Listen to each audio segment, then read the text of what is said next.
Path of Exile is an ever-evolving game with new leagues coming out every 3 months. With each new league, we get new mechanics to learn, and if you miss a league here or there, it can be confusing coming back and not knowing how to adapt to the league mechanics you have missed.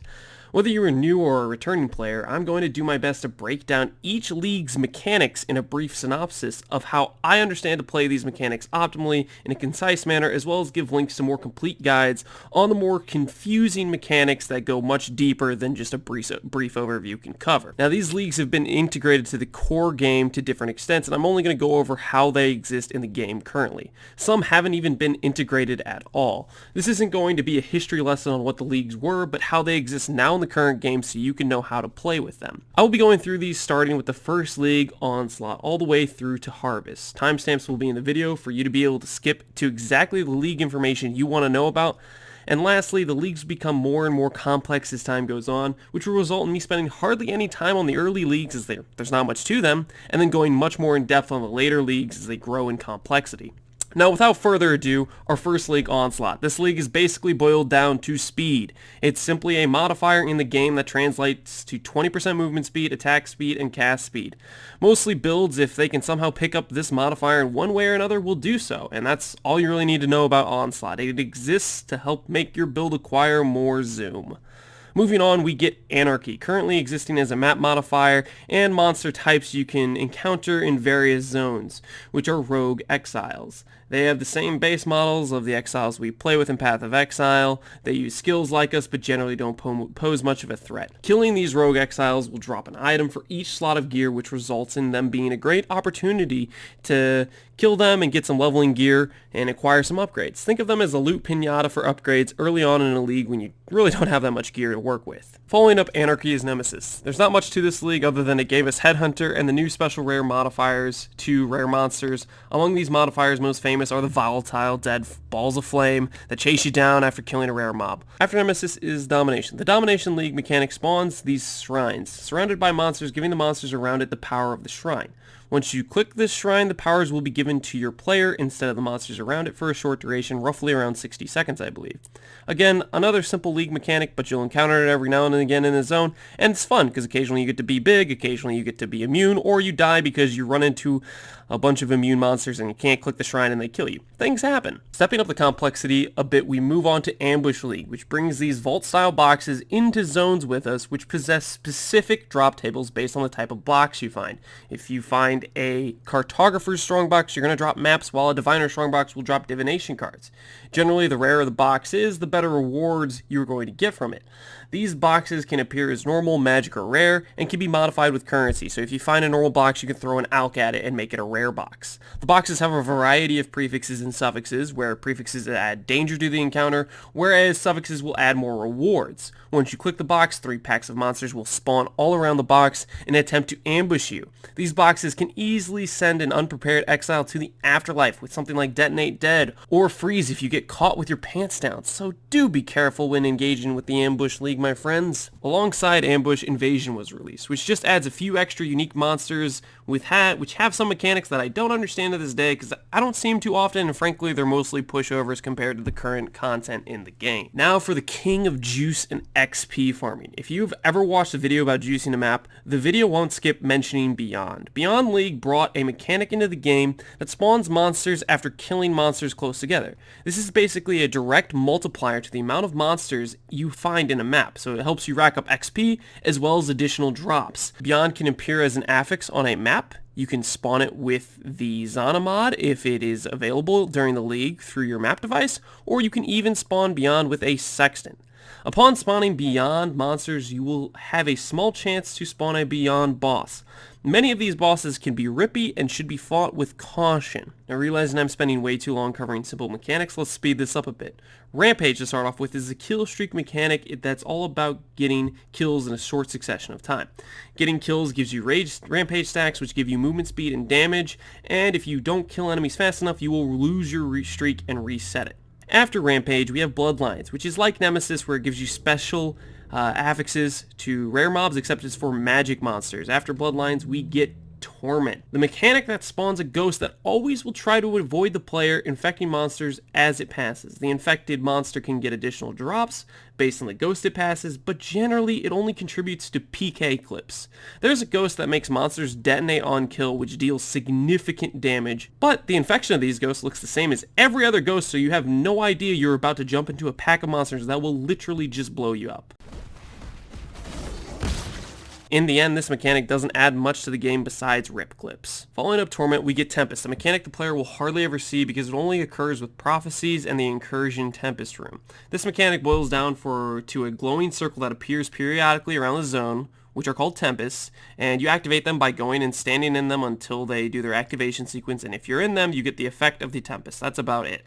But mostly this is a dead mechanic. People do not use it except for adding quantity to a map with the prophecy. Next, we have Warbands. There isn't too much to say about this other than it's a league mechanic that added some additional unique monsters to encounter. It didn't leave much of an impression on me, kind of similar to Invasion, and they appear randomly in maps. You'll find these guys. And lastly, in this speedrun of small league mechanics, we have Talisman, the league everyone, I think, pretty much hated. I never played it, but I heard people hated it. And Talisman solely lives on through the other league mechanics dropping talismans, which they only exist to fill up your inventory with disappointment. After Talisman came Perandus, which currently exists through Scarabs and the Zana mods, occasionally forcing in a few chests guarded by golden monsters. Once these monsters are vanquished, you can loot the chests. These chests generally drop a small amount of Perandus coins not worth picking up, which you can use to buy items from Kadiro. But Kadiro really never sells anything good, and to get coins efficiently, you really want to farm other league contents that have the Perandus coin reward types, because you're going to get more Perandus coins from other league mechanics than Perandus itself, funny enough. Prophecy League followed Perandus, adding prophecies to the game. Prophecy can be accessed through the NPC Navali, who you find in Act 1. Using silver coins, you can pay Navali to give you a prophecy. This will be randomly generated. Most likely you'll get a bad prophecy, not too useful. Occasionally you'll get some good ones. It will predict your future by adding an encounter of some form into your future. That means if you go to this zone, you're going to find this fight, yada yada yada. If you get a prophecy you don't want to run or something valuable you'd like to sell, you can seal the prophecy for the cost of a few silver coins, turning it into an orb that can be traded or right-click to add it back into your current list of active prophecies whenever you want. Now, Prophecy League also brings us Fated Uniques, which are upgraded versions of existing underpowered uniques. Prophecies are worth doing off and on when prophecy slots open up because of the chance of landing something valuable, like a 6-link prophecy, a chancing unique prophecy, or even the prophecy for creating a valuable Fated Unique could be on the other side if you get lucky enough. Prophecy is one of the first leagues to introduce a fragment boss fight encounter, and you can get each of the 4 fragments to face the prophecy boss through doing prophecies that have the Roman numerals going up to 5. These prophecies that give you keys are also important for unlocking special meta crafts for the crafting bench, like cannot roll attack, prefixes can't be changed, and craft multiple modifiers, stuff like that. After Prophecy came the first crafting specific league, Essence League, which brought in essences. Essences can be acquired through fighting the essence monsters trapped in ice. The more essences locked inside the monster, the more dangerous the monster becomes. And if you use a corrupting essence on the essence monster, you have a chance at upgrading the essences within the monster. This is ideal to use on monsters with multiple high tier essences, and these essences each you acquire have specific affix mods that they guarantee to roll onto an item, and result in being the go-to method of crafting, where essences is the only way to put on a specific affix, or if you're just trying to force one specific mod that's important to you onto the boot all the time when you keep re-rolling it. After Essence League came Breach, a massively popular league loved by the people, which added breaches. These breaches expand in a circle around the initial pillar of the breach that you run through, and they spawn monsters in which will attack you, and can spawn the 5 different mob types, each dropping their respective splinters. These splinters can be combined. Once you reach 100 splinters, you can create a breach stone. The special stone, which can be placed into your map device to spawn a special boss encounter with high XP returns, and a chance to drop a specific league unique based on the breach boss that you fought. Breach, although a simple mechanic, set a gold standard for what is kind of a fun mechanic that people love. But right after Breach, we received Legacy League, which was a league all about forcing past league mechanics into zones. This added no new content, but it was a lot of fun for the people that got to play it and experience the leagues before it. Legacy, unfortunately, Didn't last long, as once the league was over, there was no more Legacy League and it doesn't exist currently. After Legacy, we received Harbinger. Harbinger added special blue monsters that summon Harbinger monsters from the void, and you defeat them by defeating the monsters they summon. These monsters drop brand new currencies such as Harbinger Orbs, Annulment Orb, Horizon Orbs, and Ancient Orbs, except they typically drop them in the shard form, so you have to pick them up multiple pieces at a time and spend more time clicking things, which is great. Along with these currencies, we now had the ability to create beachhead maps. These are special maps only filled with Harbinger monsters and are great safe havens for farming XP points because they're not too deadly. These maps could be created using Harbinger Orbs. Harbinger Orbs would upgrade a map to the next tier with something like a 1 in 5 chance of creating a beachhead map. If you use the Harbinger Orb on a white map, you'd get a white beachhead map. Same goes for yellow and red. So I'd recommend using these currencies to upgrade red maps for the best Harbinger map outcome. Abyss League, like Harbinger, followed a similar concept of adding rewarding monster encounters to zones by spawning in a crack, which runs around the zone spawning abyssal monsters. The player must follow this crack wherever it travels throughout the map and continue to kill these abyssal monsters, and sometimes if you're lucky it's going to spawn a abyssal depths, which could possibly result in a boss encounter. Most of the times it won't be a boss encounter, but sometimes you'll get lucky and then you'll get an abyssal unique worth nothing. But it's a fun fight to do, and I would recommend trying it out. Most notably, Abyss League impacts the game by being a Zana map mod people use to add monsters to a map, as well as the addition of the Stygian Vise, Belt Base, and the Abyssal Jewels, which are powerful components to many Path of Exile builds. After these few run and gun loot leagues, we get another crafting league, which is Bestiary. Bestiary is a small chance to spawn these Bestiary specific monsters into maps with the greatest NPC of them all, Einhar. Einhar will join you when these beasts appear in your zone to fight alongside you and ultimately capture these stupid beasts. These beasts are stored in your menagerie, a special zoo-type zone where you can go to perform beast sacrifices at the blood altar. If the beast you capture is yellow, it will simply be used as fodder for beast crafting not having any specific properties, while if it is a red beast, each red beast correlates to a specific beast recipe. For example, remove prefix add suffix craft from Bestiary is a Ferric Lynx Alpha. It has a name, it is a red beast. Of these beasts, most are creating unique this or that, while some crafts are particularly useful and can be sold or used for crafting, while other special beasts can be defeated at the blood altar to open up one of the 4 special beast boss fights, which can net you a special aspect craft along with a new Bestiary item. The aspect crafts are often useful for many builds and can be crafted onto the rare item with an open suffix. And one last thing I find particularly useful about the Bestiary mechanic is the ability to force on a specific flask affix such as remove freeze or bleed. This allows you to take a flask with a good prefix like duration or max charges and apply a remove this or that is going to help keep your build alive with only the cost of 4 yellow beasts. So you can do this early on to fix any of your flasks, have an open suffix, you can apply something like that to it and protect yourself. This concludes our look into Bestiary, and we move on to my arch nemesis, Incursion League, more specifically Alva. I say arch nemesis only because I can't stop myself from deleting good items at the double corruption chamber. I have a problem. Buy 1,000 PDPS, fortify, or not even fortify, bleed, 1,000 PDPS, bleed, hello, fortify. Coming in 3, 2, and 1. Oh, you can't keep doing this to me every time. We have to make a better item next time. It's gone. Incursion has been integrated into the game as one of our new masters, Alva, just like Einhar is. We can randomly find Alva in a map, or sometimes we receive Alva missions after killing a map boss. Once Alva has been procced onto a map instance, either by the map mission or by random RNG, 3 Alva encounters will be spawned.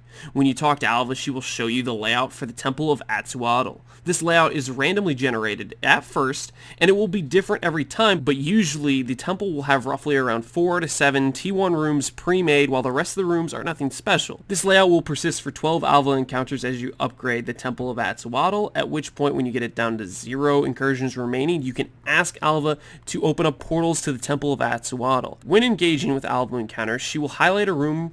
In this room, you will be given 2 choices. If the room already has a rank, the choice will be to either upgrade it or make it into a different room, whereas if the room has no rank, it's not a specific room yet, she'll give you 2 choices of room to choose from. Now when it comes to choosing your rooms, don't overthink this at all. To maximize rank 3 room outcomes, the best choice is always just to upgrade your rooms. The only scenario to choose a different room over an upgrade is when that room is particularly good reward-wise. I've highlighted the rooms I believe have good rewards, while others I have found to be quite lackluster. Once you have made your choice about what room, ask Alva to enter the Incursion. She will proc a portal that you enter. Once inside this, you will be in a timed encounter, where killing monsters will increase the amount of time you can spend in the encounter. I recommend going directly to the side of the room you want to upgrade, which will most likely be up or to the right, killing the Architect, a unique monster that represents the key objective to upgrading the room, and then proceeding to kill the rest of the monsters in the zone.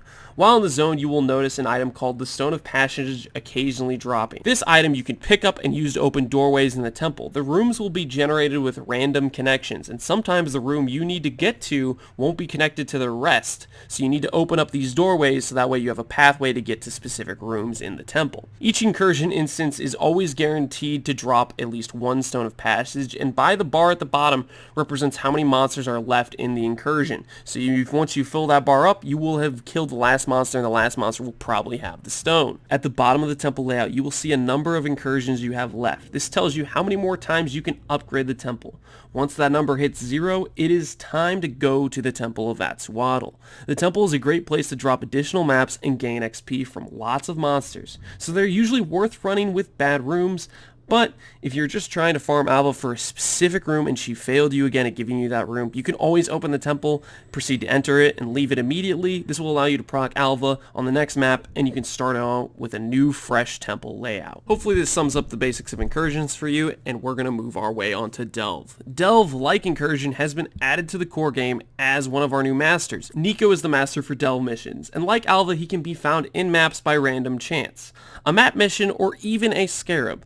These Delve encounters in-map are simply a matter of clicking these yellow rock formations called sulfite when we find them in maps. Collecting the sulfite in maps gives us fuel to go delving. This fuel allows us to go to the Delve encampment and fuel up our minecart to take us on our expeditions from point A to point B. The cost of expedition will be displayed, and the starting point of travel has to be a previously explored node. Upon starting the encounter, you will walk along a dark path with your minecart. The minecart carries light with it, but if you walk too far from the minecart, it will not illuminate your path, and you will find yourself in darkness. This darkness will do damage to you, gaining stacks. The longer you are in the darkness, the more stacks will build up and begin to deal higher and higher damage to your character. Eventually, your character will die to the darkness. So you want to stay with the minecart. The second you re-enter the minecart light, you will have the darkness stacks removed from you and stop taking degen. Upon reaching your destination of node B, you will fight an encounter that varies based on the reward type of the node. After defeating the encounter, you're going to reap the specific rewards, which are usually going to be Azerite. Sometimes they're currency, sometimes they're weapons, sometimes they're armors. It depends. Speaking of Azerite, it's an important resource to improve your delving experience. You can spend Azerite to make several upgrades. Of these, sulfite capacity increases how much sulfite you can store up, allowing you to go longer periods of time before you need to return to the mines. Also, you can get darkness resistance, which does exactly that. It helps you resist the damage degen from darkness. After darkness resistance, you can get light radius on your minecart, which allows you to stray farther from the minecart and still be within the light and not in the darkness taking damage. After the cart upgrades, you will see there are flares and dynamite, which you can increase the amount of dynamite and flares you can carry, along with light radius and the duration for flares, along with damage and radius for dynamite. For the most part, you will use these to access currency off the beaten path of the normal trail. Because in Delve League you have hundreds of reward nodes connected together by pathways, but in between these nodes along the path there are smaller paths that branch off where there is often extra loot which can be accessed through the use of flares and dynamite. Of these, the most important is accessing the loot behind walls. If you can get a feel for where pathways end up leading you to walls, those are almost always worth going to find extra fossils, currency, or even resonators. But it'll take some time to get used to Delve, and wall zones are typically not going to be found on short runs, but medium to long runs where you'll have anywhere between usually 1 to 3 wall areas where you can get some good loot. Upon the subject of going off of the beaten path to go to these wall areas, don't worry, the cart will automatically stop moving when you get too far away from it. it, so don't be worried about it traveling extremely far away where you can't even catch up and die in the darkness type of scenario. Get some feel for it, enjoy it, use it in the lower nodes, try to get used to running around away from the cart into these nodes with flares and dynamite and get used to the feel, and you'll start making some currency when going through these delve nodes. Now, the deeper you travel downward into the depths of the delve, the more dangerous the content becomes. It always begins to become more and more expensive in the sulfite travel costs, but with the extra expense you will receive greater rewards. Because of this, I would encourage the time spent in Delve to be worthwhile, as it is quite rewarding. Delve also becomes a great area to farm additional maps, and should not be underestimated when considering keeping up map sustain before you have a good Atlas completion in the league. After Delve comes one of our more complex league mechanics, Betrayal. Now, I'm going to try to keep this explanation simple as can be. Betrayal mechanic involves a mastermind board. The board consists of the mastermind, the boss of Betrayal, tied to 4 specific safe houses, which are transportation, fortification, research, and intervention. Each of these safe houses will have some select Betrayal members connected to them. These members can be used to gather intel on the current safe house through interrogation or bargains. The members also give rewards based on which safe house they are a part of. The members' rank also affects how much intel they give or how much rewards you get out of them when you defeat the members in their respective safe houses. The higher the rank, the better the reward. The safe houses require you to gather 100 intel before they can be run. Once you gather that intel, you can talk to June to open a safe house mission. She'll spawn some portals, and you can go fight that safe house mission. This allows you to reap the rewards based on the members in the current safe house you're fighting. Upon running a safe house, you can interrogate the leader of the safe house to get intel on the mastermind. This will reset the specific safe house board, placing a random free agent or a low-ranking member into the leader position of that safe house. And upon reaching 100 intel on the mastermind, you can run the mastermind mission. A difficult boss encounter. The boss encounter will give lots of rewards, but it will also reset your Betrayal board entirely, which often is not worth the cost of a good board setup. Now, boards can be optimized for profits by adding specific members to specific safe houses by ranking them up or being traded into safe houses, and by the reverse, members can be disconnected from safe houses and be interrogated to push them out of a safe house. Once they lose rank 1, they go below that, they will be excommunicated from the safe house, and you will open up a spot for another member to join that safe house. Also, members can be traded out of the safe house to other safe houses. There are 17 total unique Betrayal members, and only 14 will be present on the board at a time. So when given the option to remove a member you do not like from the syndicate, take it. It's a chance for you to remove a member you don't like and get somebody that has better rewards, hopefully. Betrayal, like Delve and Incursion, comes with a Master June, who you can get master missions for or can randomly encounter in maps. When proccing a June mission on the map, you face up to 3 of the 4 safe house encounters. These encounters can proc anywhere between 1 to 4 Betrayal members at a time, and the more members that are procced, the more progress you can make on your Betrayal board. The likelihood of more members occurring in Betrayal encounters goes up with friendships and rivalries between Betrayal members, because members that are friends or enemies will be given increased likelihood to occur together. This means you want to form friendships and rivalries between members you want to proc more often. So, for example, you hate Giannis because his voice is really annoying, then you don't want him to have friendships and rivalries with a bunch of Betrayal members because he'll start spawning a bunch and you hate him. Whereas if you want Chimera to appear more often, you're going to give him lots of rivalries and lots of friendships because he's got good rewards and you want him to appear often, so that way you can get him to the specific location you want him. Ultimately, stacking many rivalries and friendships will greatly optimize the likelihood of seeing many Betrayal members on every single encounter you do with Betrayal, and that'll optimize getting board intel done and ranking up members you want to rank up. Now, one last item I should probably cover for setting up your board optimally. Many times you'll be given 2 choices you don't want to take, because interrogating a member you're trying to keep ranked up is a bad option, and removing all rivalries when you're trying to keep rivalries so that way more members are procced is also a bad option. So you can always choose the option to let the member run away. This will still result in him dropping loot and progressing the Betrayal encounter without sacrificing a bad outcome based on sucky choices. Hopefully this gives you a baseline of understanding of how to interact with Betrayal. If you're looking for a more in-depth guide on the optimal setup, I will be linking some below. Moving on to Synthesis. This mechanic was very confusing and it didn't go to core, fortunately, so I don't have to explain it. Just know that synthesis maps currently exist in the game and can be acquired through purchasing them from Zana if you get lucky and they appear, or a random map drop from a boss. They're pretty RNG gated, but can result in making bank if you get a lucky drop from a boss. After synthesis came Breach 3.0, also known as Legion. Legion involved clicking a large crystal structure which would project out frozen enemies in a circle around it. The enemies would be from two different armies stuck in time about to battle each other to the death. The player is given a small amount of time to kill all these members of the Legion, which will then... The player is given a small amount of time to kill as many of the members of the Legion as you can. You'll notice special icons above monsters that let you know the monster is carrying specific rewards. Sometimes while clearing Legions you will run into Generals. These Generals will be indicated by the Legion crystal with a purple glowing trail pointing in a specific direction. They don't always proc, but when they do, this is how you know they're there, and it'll point you towards where the General is.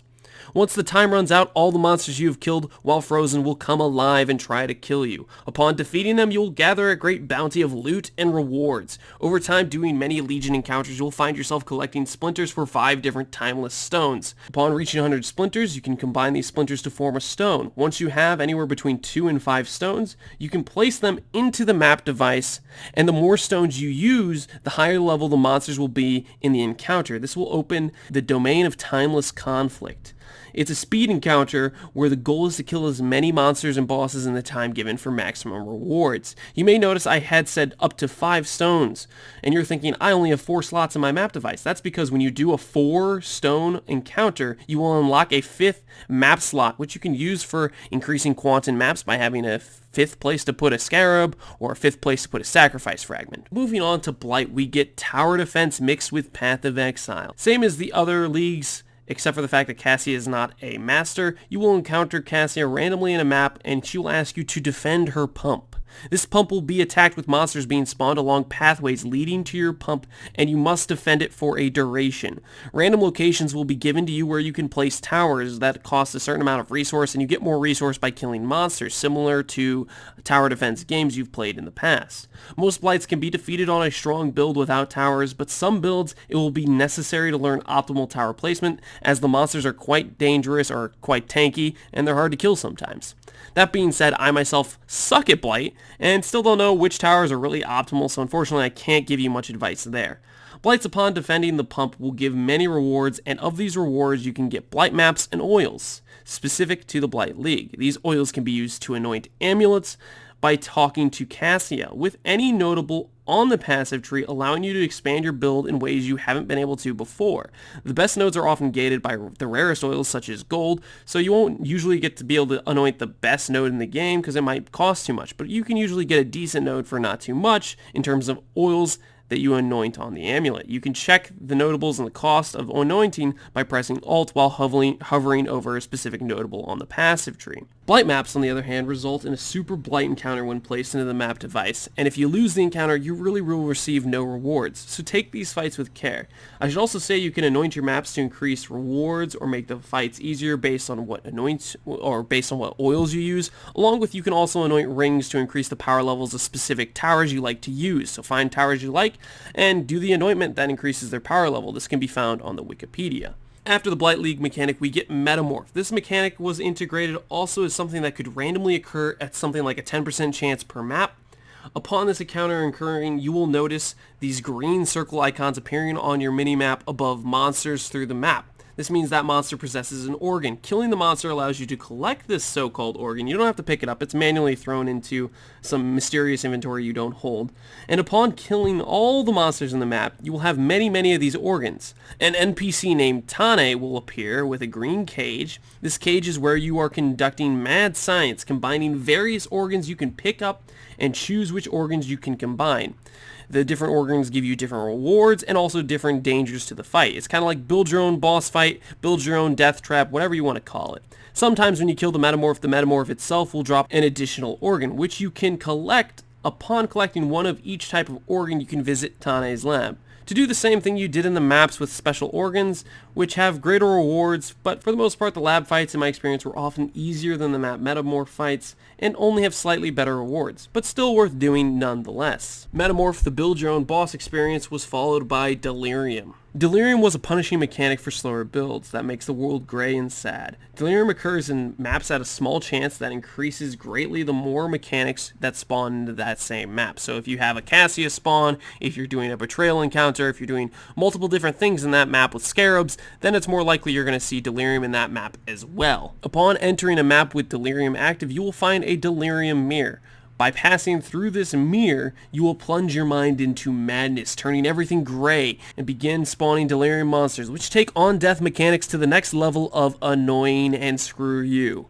You will be entered in a race against the clock to clear the map as fast as possible, to rake in rewards from Delirium. While you get more rewards the farther you go into the map also gets harder, where the monsters get more damage reduction and more damage. Eventually the mist will catch up to you and pass you, at which points all the rewards from the Delirium will rain from the heavens. Delirium encounters will drop simulacrum splinters and cluster jewels. The simulacrum splinters lead to a dangerous loot fiesta wave encounter, which can only be started with 300 splinters, and only the strongest builds can take on this fight.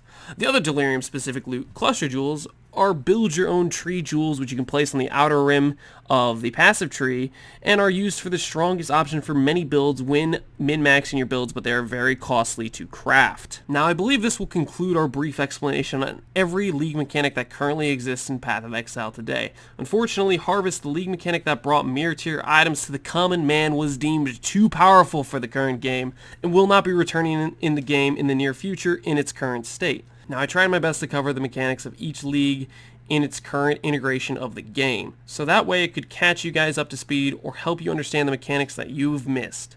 I know many of these mechanics like Betrayal go much deeper, so I'll be linking more complete guides on the mechanics I believe I didn't explain completely thoroughly, and you can look at those if you need the explanation.